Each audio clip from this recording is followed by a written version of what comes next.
Hello everybody and welcome back to Be Creative SMP. Today we're tackling one of the most annoying problems in tree farms and building a unique wood farm to fix it. In the last episode, we built the sheep farm with this awesome cover build and it's producing so much wool for all my future projects. We also expanded this area with new paths, starting to shape this little village up nicely. But what's a village without a good wood supply, right? So in this episode, we're building a wood farm that's a little bit different, and I'll show you a simple but powerful fix for a huge issue that I find in most generic tree farms. I found the perfect spot for the tree farm and spent some time clearing it out. But before we build it here, let's jump over to my testing world and you'll see why this design is so special. So here we are in the testing world, and this is where the first problem is. So we want to grow mangroves because they're really horrible to cut down if you don't have Ultimine like I do, luckily. But if you don't have Ultimine, to try and navigate to cut this tree down manually is absolutely horrible. Then over here I've got the regular farm. So this is the type of farm that people generally build. It's the circular farm that's got the saw and the deployer and the portable storage interface connected to a storage system using a controller. So I've got a controller over there. So this is the basic setup of a farm. If you need a tutorial for a farm like this, just let me know. I'll make you one quickly. But this is where the problem lies. So we can grow every single type of wood in this farm, no problem. This is where the problem comes in. This is the reason I've made my own farm design, because this circular farm with mangroves doesn't work. Oh, here's another mangrove. Yeah, it's gonna chop it. Will it chop everything? Nope.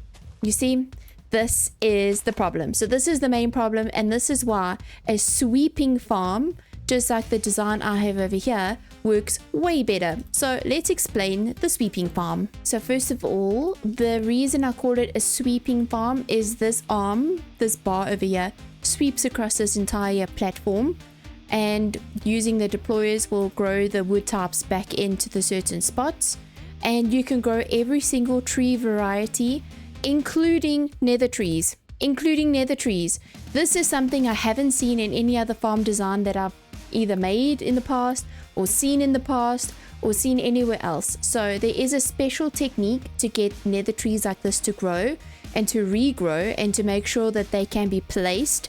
So this is something that I'm going to be showing you guys. So let's pop over to the server where I'm going to be placing the stone platform and then gathering all the resources that I need. Then we can go ahead and talk about all of the different items that you'll need for the sweeper arm, including the blades, the deployers, and the placement of everything. And then for the last section, we can talk about the storage, the extraction, and how to store everything appropriately. All right, let's get over to the server.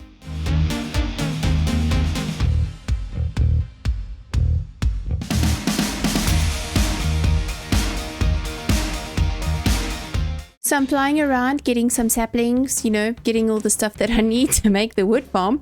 And I found these trees just naturally spawned over here. I think these trees are going to be a little bit difficult to grow. Very interesting though.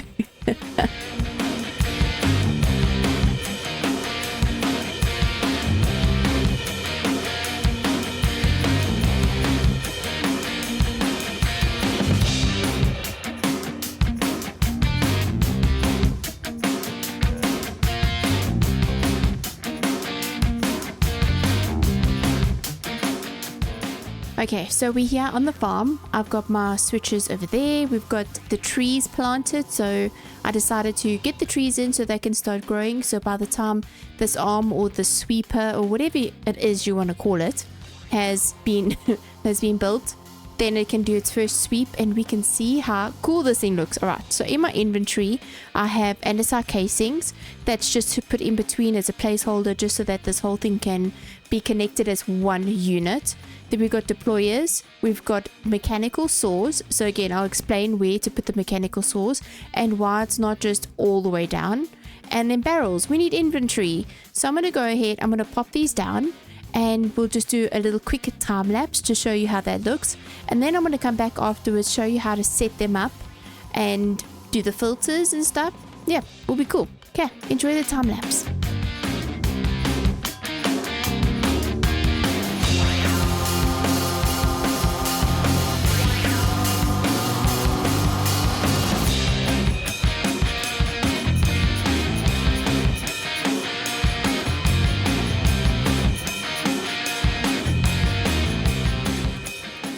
Okay, because of this spruce, we're going to have the 2 deployers there.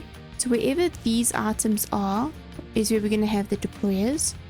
So we're going to be in these 2 rows. Over there. There. And this one. This one is going to be different. We're going to have to focus on that one a little bit differently. But these 2, so this is how this goes. Then you're going to have the saw in front. So this is going to cut the wood. Just like this. Oops. Okay. And then if we just shift and face that way, the blade will go out. So we need to have a blade facing forward and a blade facing outward. So I'm just going to shift over there. Like this.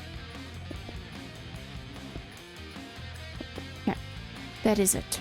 And then we can just keep this pattern going on. So that looks cool. And then we can have a barrel. Just like this. We can put this and this and a barrel. This and this and a barrel. Okay. So this is going to be different going out this way. Okay. So we've got basically this is where the end of the similar looking things go. I'm going to put the filters in place here now. So this one is incorrect. This needs to be a deployer too. Just like that. Because there's a row of dirt here. Here we go. Dirt. Nice. Okay. So let's go ahead and put the filters in. Here we got mangrove. So the mangrove filter will just be for these 2. So what this means is the deployer will only place the mangrove on these dirt patches. Okay. That's why we've got this blocked items here. Oh, it's becoming night time soon. I'll put my bed there in case I need to sleep. Okay, and then over here we've got oak. Oak can go there. Can we sleep? Nope. Then we've got spruce. And because we want the double wide, we put them close together. Still no sleep. Okay. Birch, sleep. Are you sure? Okay, jungle. Double. Okay, sleep. Cool. Good morning. Let's pick this up. Okay, then we got cherry over there. Then again we got the dark oak, and we want them to be in that formation. Oh, I just realized this is not cherry. There we go. Now that's cherry. And then over here we got a cha-cha. Okay, there you go. So acacia is put in place. So now all of these have been set up and they are essentially ready to go. So I'm going to glue it up, and then we can just focus our attention on the last one. So when we're gluing items, you have to make sure that you glue every single thing without including the side blocks or bottom blocks or something. Then this thing will not move. Okay, so I'm going to just do the clusters together, and then we'll do the central piece. Okay, so this cluster.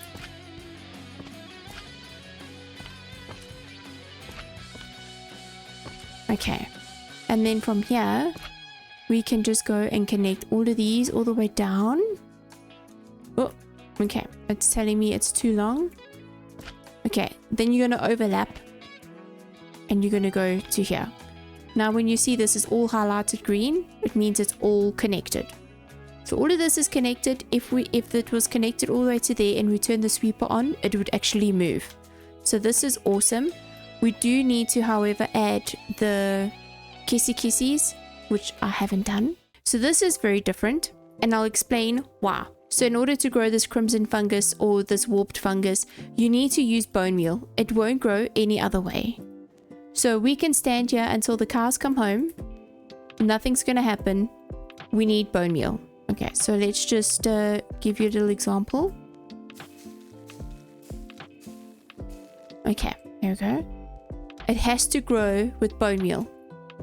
You saw everything else has grown except this. This hasn't grown. Why? Because it hasn't been bone mealed. Okay, there we go. Oh, nice big one. That's so cool. Okay. So now in order to complete the arm over here, we need to do a few things. So we not only need to put dispensers so that they can actually grow, we also have to put the saws in the same places like we did with the mangrove. So with the mangrove, because of the roots, we have to make sure that we have enough rows of saws so that we can cut all of these roots spanning this whole area. That's the purpose of that. So we have to do the exact same thing, but for this. So the saw here can be right at the back. So this is the row. It can be facing that way. 100% fine, no problem. So we're going to do the same there. Shift, so that whenever you shift, the item faces away from you. Same with the saw. If I had to shift here, see, it faces away from me. Okay, so we want the saw to face us like this. So this saw is going to be cutting this item, and this saw will be cutting over here.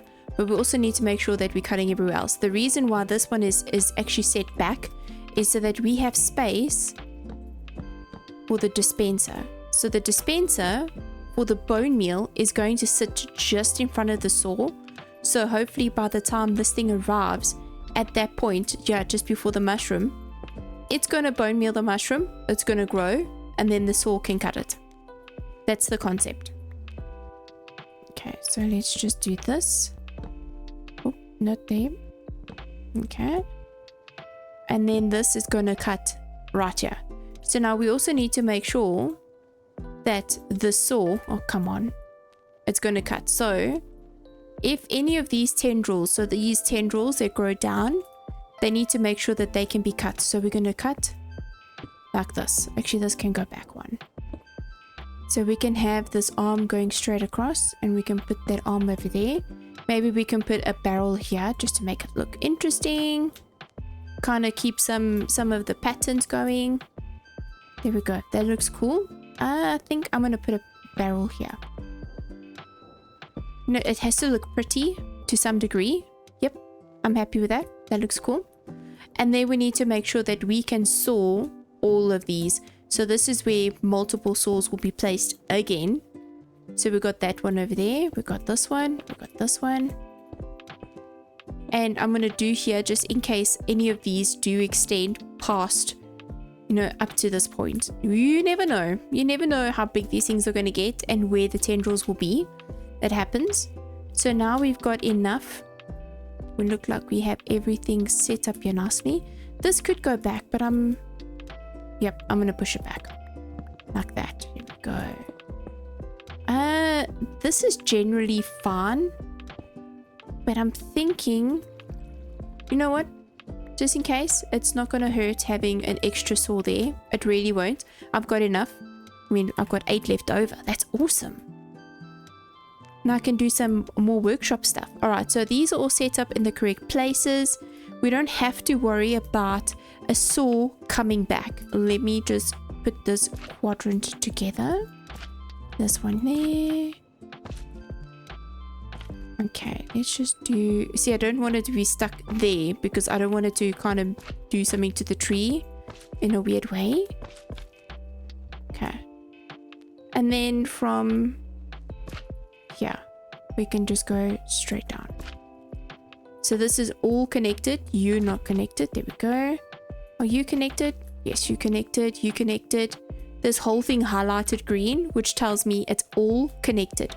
I am going to close, not with a barrel. I want to use a casing. I think that'll be pretty. There we go. Casing. Lovely. That looks awesome. Okay, so this whole thing is now connected. And I'm going to go to the bottom and explain what's going on underneath. So this is the gantry setup with the redstone and everything, and how it's going to make everything go up and down. At the bottom here, this is where the arm is connected. This is a gantry carriage that's connected over on a gantry shaft. The shaft is powered by a water wheel. It doesn't have to go very fast. It's just moving along at a gentle pace. This is enough to carry it all the way through. Then we're going to have a gear shift and a clutch. So we all know that a clutch stops and starts the thing. So you see that that's moving. Now it's not moving. So basically what this does is it takes the power input, but it stops it over here. Once it's powered, it stops it. So nothing's moving. Unpowered, it allows the rotational force to pass through. So the gear shift is used to change rotation. So right now the gear shift, the shaft is turning this way. If I flick this lever, the shaft is going to turn the other way, sending the gantry down the line. So here you'll notice redstone links. So we got 2 different redstone links. My assigned block is the amethyst block, obvious reasons. This is the item filter, so this is the gantry. And then over here I just got a power switch. So on the other side of the farm, if we go over here, we can turn this entire farm on and off using this switch. And if it's maybe going the wrong way, or a tree just grew and we want it to go back before it comes, we can change direction. So the rotation can be changed by pushing this button. The farm can be turned on and off by pushing that lever. Easy. Now this is going to have another receiver. So you see this is receiving an input. It's receiving an input from somewhere else. So this gantry is going to come across down the shaft, and it's going to hit this redstone contact. This redstone contact has the same data as that other redstone contact, which means when this whole thing is going to come across and it's going to hit here, so the 2 redstone contacts are going to contact each other, it's going to send a redstone pulse over to this thing, and this link is going to connect to that link and tell it to change the direction, sending this arm back down the shaft the opposite way. And then once it reaches this side, we've got a link doing the same thing. So it's telling the gear shift turn the other way, and then it's going to send the arm back and forth. So that is really, really easy. So you don't have to stand there. It's automatically going to go up and down for you, no problem. Now on this side, you'll notice an observer. The observer is looking at the redstone contacts. So this is the part that makes the farm completely unique, and this is where all the testing came from. This is the reason why this farm works with, specifically with the nether, the warped and the crimson woods. This observer will get triggered when the 2 redstone contacts meet, and it's going to send a signal over to these dispensers from this control, from this redstone link. So we need 10 of these. There we go. And these are just going to be placed underneath the machine here, just like that. It can also be placed on the side. I mean, it's up to you where you want to place it. You can do it like this too. I just dug out this hole underneath so that I can place it underneath. I don't know why I wanted to do that. Okay, and then what we need to do is we need to make sure that these are receivers. So in order for this to become a receiver, you shift and you click on it. It gets this little like satellite, meaning it's now receiving. Okay, so it's not going to be the one transmitting, it's going to be the one receiving. So that one over there is transmitting to these receivers. So we're going to shift click all of them. That one and that one. Okay. So this is on receiver mode. Nice. So my sound frequency is the amethyst. So there we go. On the red side. Okay, and then just to kind of denote that it's Bonemeal, I'm just using white wool. There we go. And then I just need to fill these things up with Bonemeal, and we're essentially good to go. I'm going to be placing Bonemeal into each of these things now quickly. So what this farm does, or what this component of the farm does, is, have you ever noticed, and that's exactly the reason why I'm growing this tree, this block has been converted back to Netherrack, which means this mushroom will not be placed on plain Netherrack. It has to be this warped nylium. Same with this block over here. It's been converted back to Netherrack, and it won't place this little fungus on Netherrack, only the crimson nylium. So what happens is this whole farm is going to sweep all the way to the end. So these redstone contacts are going to touch.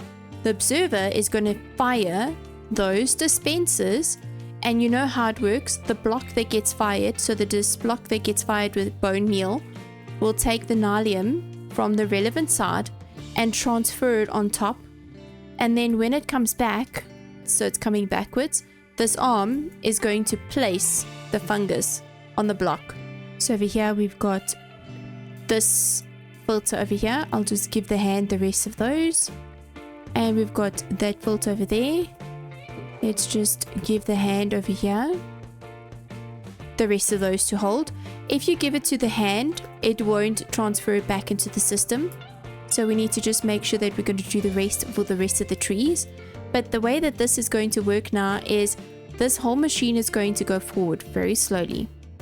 This is going to fire, it's going to dispense bone meal every few ticks. It's going to dispense bone meal. Once it reaches over here, there's a chance that this gets fired and that it grows. But at that point, this blade will be able to cut it off and it gets all broken down and it goes into the system. And the next thing happens, it comes over here, triggers this one, it grows, it cuts all the way through. When it gets to the end, the bone meal's trigger, converting any of the netherrack back into the mycelium that it needs to have. Then the whole sweeper bar moves backwards. When it moves backwards, this is when the deployer will plant the next mushroom. But you see it's moving backwards. So it plants it first, then it will get to this point. If it then triggers the tree to grow, which is fine, by the time it moves forward again, it can then cut the tree again. So it works out pretty well. And the bone meal will not be consumed every single time it ticks. It only gets consumed once the plant grows. So all the bone meal that I put at the bottom in those dispensers at the bottom will only be used up if the plant has killed the gnolium underneath and it needs to trigger that gnolium to come back. So what I need to do now is I need to set up a bone meal farm, and I'm going to be setting up a similar type of bone meal farm so that I can grow more of these mushrooms, so I can get more of the crimson and the warped mushrooms, as well as using any of the tendrils or any of those things, the leaves and all of that as bone meal, and then that will be filtered back into the system to bone meal it again to keep it growing. So it will be a really cool cycle. So I'm going to go ahead and set up the storage collection system for this, and then I'm going to explain how it works afterwards. So yeah, see you in a bit. 1 minute 37 seconds later. So I just realized I don't have enough wood to make all of the storage options, so we're going to have to turn the farm on, let it run through once, and then dig in these barrels and get enough wood to make some of the storage contraptions. So let's go ahead and turn the farm on for the very first time. Okay, so I'm going to turn this on because I know that that's going to make it go. But I am going to turn it the other way because I know if I turn it this way, it's going to go forward. And then we can flick this lever from up there and then we can see it all happen. Should we do replay? Let's do replay. Let's flick the switch, which I can't see. Okay. Oh, it is going. Oh, it's not glued. Haha. It wasn't glued to that part. Okay, turn it off. So I didn't glue that part. Okay, now it's all glued. Let's turn it on. Okay, it's going, it's going. Oh, goodness. Okay, now it's all glued. Let's turn it on.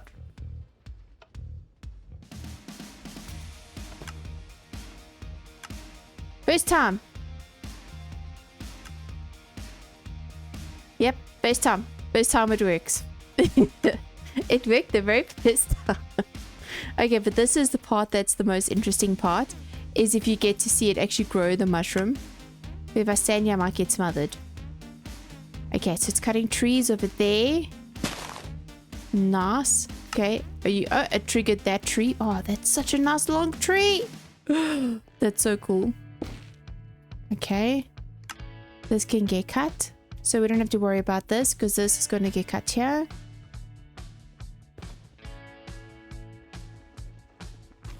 It didn't. Watch the problems.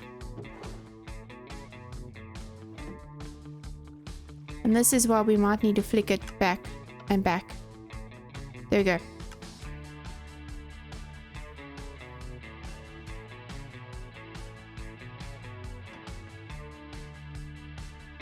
Is it this stuff that's stopping it? That's very interesting. So I wonder if we should change this from saws to drills. Okay. I'm going to let it run some more. And I'm going to go make some drills in the meantime.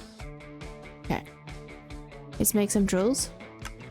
No, please stop. I need to install modifications. Okay, so this is how it goes. Oh, we need to always do testing. Always need to check if anything needs to be tweaked or fixed, or there's any variation on something. It's always good to test and check, modify as you need. Okay, so now we're going to add these. Okay, so these modifications should actually drill through the tendrils, because that was stopping it. These have all been glued in because that was from the previous gluing setup. Okay, so this looks good to me. I'm gonna leave it to go. Oh, hi mushies. Please don't plant your mushies. How do you plant it? Okay. I'm just gonna put them all there. You can all just go there. Okay, so I'm gonna do this again and let's watch another replay. I'm gonna speed it up this time. Can you go? Thank you. Hello.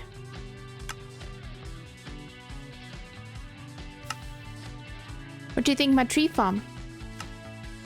I like the fact that it does nether trees. Yep.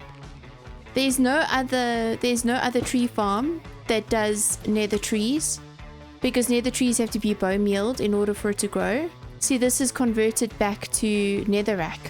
So I've got a special bonemeal thing over there that's going to trigger, and then this will convert back to Crimson Nullion so that the fungus can get placed on here.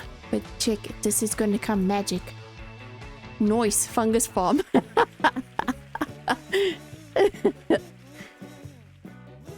Okay, any second now.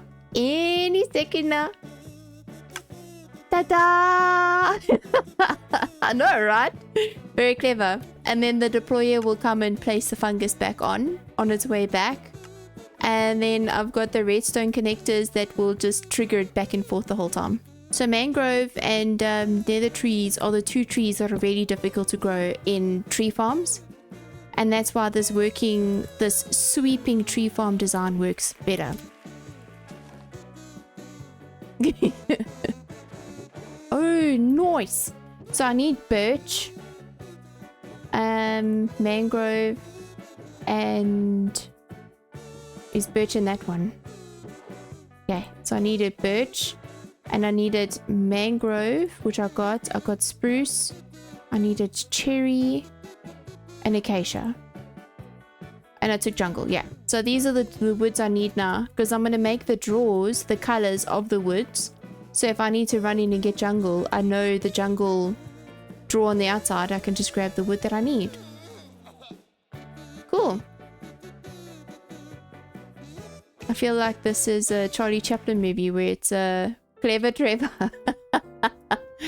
It's a Charlie Chaplin like silent movie. I need to put one of that like dinky dinky music over the top of this. I'm gonna do that. That's so funny. Every time I look at you, it's gonna just be that music. Ding ding ding ding ding. Make it seem black and white as well. Yeah. That'll be cute. That's very cute. The storage solution is complete. We've got birch, we've got oak, spruce, jungle, mangrove, cherry, the nether variation warped in crimson, and then we have acacia and dark oak. And then these were extra trims that I had from making all of these. So I'm just gonna free cam. We've got the cherry trim going all the way down, and it meets up all the way down, and then it's connected over here. This is where the kissy is, and that is where the arm is. So once this comes back, it's going to connect over here, and it's going to transfer all the items down over here and into the storage area for us over here to view. That simple. All right, so let's go back to the farm. So we've got the farm, everything is done.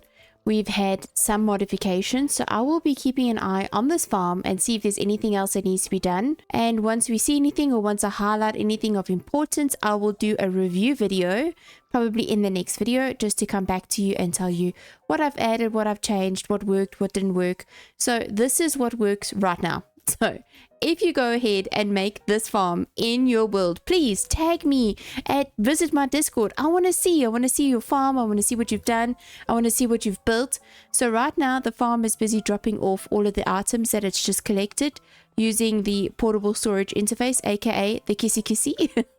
So if you enjoyed this video and you want to see more from this cute little face, then subscribe. Otherwise, have a great weekend everybody, and I'll see you guys next time. Oh, and like the video if it was fun. If you learned anything new, I'd appreciate that. Bye.